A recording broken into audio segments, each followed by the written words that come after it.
নমস্কাৰ বন্ধুবৰ্গ যিসকল বন্ধুবৰ্গই অসমত দিম বুলি ভাবিছে সেইসকল বন্ধুবৰ্গৰ বাবে সহায়ক হোৱাকৈ থুলমূলভাৱে চমুকৈ অসম টেটৰ বিষয়ে সবিশেষ তথ্য দাঙি ধৰিছোঁ।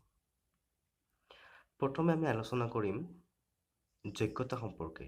হায়াৰ ছেকেণ্ডাৰীত 50% থাকিব লাগিব, আনহাতে SC আৰু ST সকলৰ বাবে 45% থাকিলেও হ'ব। লগতে যিসকলৰ হায়াৰ ছেকেণ্ডাৰীত 50% নাই সেইসকল ডিগ্ৰী থাকিলেও হ'ব।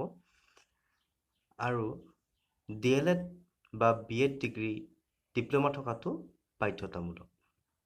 এতিয়া আমি আলোচনা কৰিম পাঠ্যক্ৰম বা চিলেবাছ সম্পৰ্কে।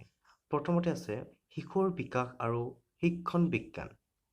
দ্বিতীয়তে আছে প্ৰথম ভাষাত থাকিব অসমীয়া, বাংলা, বড়ো, হিন্দী, নেপালী, গাৰো, মণিপুৰী আৰু মাৰ। ইয়াৰে যিকোনো এটা বাছি ল'ব লাগিব।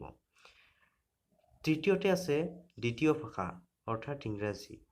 চতুৰ্থতে আছে গণিত আৰু পঞ্চম বিষয় হিচাপে আছে পৰিৱেশ অধ্যয়ন। প্ৰত্যেক বিষয়ৰ ওপৰত মুঠ প্ৰশ্ন 30টা থাকিব আৰু প্ৰত্যেক প্ৰশ্নৰ বিপৰীতে 1 নম্বৰকৈ অৰ্থাৎ 30 নম্বৰ থাকিব। এনেদৰে 5টা বিষয়ৰ ওপৰত মুঠ 150টা প্ৰশ্ন থাকিব আৰু 150টা প্ৰশ্নৰ বিপৰীতে মুঠ 150 নম্বৰ থাকিব। ইয়াত কোনো ধৰণৰ নিগেটিভ মাৰ্ক নাথাকে। পাছিং মাৰ্ক পাছ কৰিবলৈ হ'লে জেনেৰেল কেটেগৰীসকলে 60% পোৱাটো বাধ্যতামূলক, আনহাতে 60% হ'লে 90 মাৰ্ক পাব লাগিব আৰু SC, ST আৰু OBC সকলৰ বাবে 55% পোৱাটো বাধ্যতামূলক আৰু 55% হ'লে 83 মাৰ্কছ পোৱাটো বাধ্যতামূলক।